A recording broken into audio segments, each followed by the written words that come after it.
Hey, salut YouTube, bienvenue sur Top du Top. Juste avant de commencer la vidéo, comme d'habitude, je vous fais gagner rapidement une carte Amazon de 100 € et une carte Google Play de 50 €. Pour tenter de participer et de remporter une de ces cartes, il va falloir liker cette vidéo, être abonné à ma chaîne, la commenter avec un commentaire en rapport avec la vidéo et partager la vidéo. Sur ce, je vous souhaite bonne chance. Au passage, juste avant de commencer la vidéo, je tiens vraiment à vous remercier, car on est presque 20 000 sur la chaîne, ce qui est vraiment énorme. Alors pour cela, pour fêter ça, je vais vous demander 300 j'aime avant minuit, je compte sur vous, je sais qu'on en est capable. C'est parti, objectif lancé.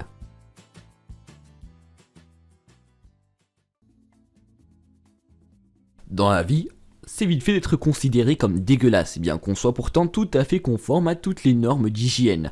Il suffit d'un tout petit geste considéré comme impudique pour qu'on soit vu comme impoli, un peu marginaux ou que sais-je encore. Et pourtant, ces tout petits gestes ne sont pas interdits par la loi. Tiens, petit aparté, le sachiez-vous, le Malawi a pensé à interdire le paix en public en 2011.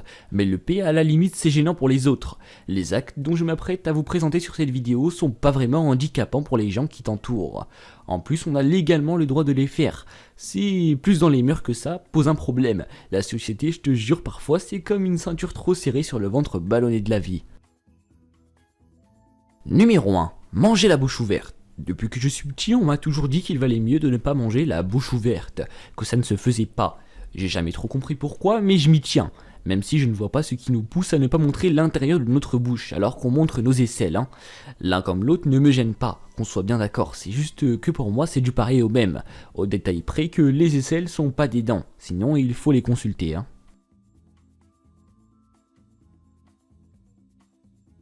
Numéro 2. Se moucher. Si toi aussi tu vis dans la partie nord et pluvieuse du monde, tu as peut-être souvent le nez qui coule, un phénomène récurrent contre lequel on ne peut malheureusement rien. Perso, c'est un peu ma croix, ma bannière cette histoire. Je baille, je dois me moucher, je sue, je dois me moucher, je dois tout le temps me moucher. Je suis tellement habitué que ça pourrait ne me gêner en rien de souffler dans un mouchoir dans la rue ou dans le métro. Le truc c'est qu'il y a le reste du monde et qu'il y a toujours quelqu'un pour te regarder d'un air désobligeant. Quand tu plonges ta tête la première dans ton Kleenex. Pourquoi être gêné qu'on puisse vouloir extraire ce qui nous importune de notre nez? Je sais que le bruit n'a rien d'agréable, mais nous faisons de notre mieux et j'aimerais que cet effort soit reconnu. Je veux dire, ça pourrait être pire, on pourrait se moucher dans le col de chemise de l'usager du métro qui nous tourne le dos. J'aimerais surtout qu'on prenne une petite seconde pour louer l'effort de se moucher plutôt que d'aspirer les muqueuses dans sa gorge tout de même. Numéro 3. Se gratter les cheveux. Ami au cuir chevelu, sec, je connais ta peine, moi aussi je me gratte tout le temps le crâne. C'est pas bien grave en soi, au choix je préfère ça à avoir le nez qui coule tout le temps. Le problème c'est que chaque fois que je suis en public et que je m'adonne à la friction capillaire, je sens des regards désapprobateurs se poser sur moi. Des regards plus que désapprobateurs, des regards inquiets. Ce sont des parents en présence de leurs enfants. Eux sont persuadés que j'ai non seulement des poux, mais que je vais également coller mon crâne à celui de leurs enfants pour qu'ils les attrapent également.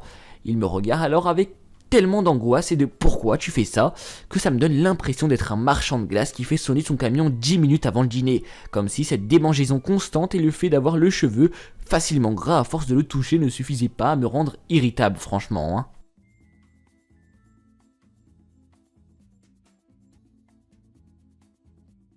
Numéro 4. Faire du bruit en buvant. Quand on était petit, qu'on commandait un jus de fruits dans un café et qu'il nous arrivait avec une paille, on se faisait probablement tous gentiment reprendre si on avait la mauvaise idée de continuer à aspirer même quand il n'y avait presque plus de liquide dans le verre. Soit, je peux comprendre que le bruit soit gênant.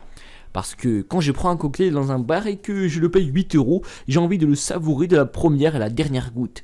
Il n'y a presque plus de liquide dans le verre, ça veut dire qu'il y en a encore.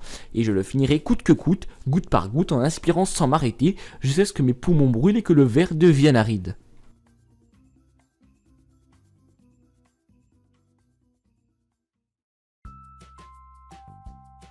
Le top 4 touche à sa fin, s'il vous a plu n'hésitez pas à le liker, le commenter, pourquoi pas le partager à vos amis. Je vous rappelle que l'objectif lancé c'est les 300 likes avant minuit, je compte sur vous, je sais qu'on en est capable.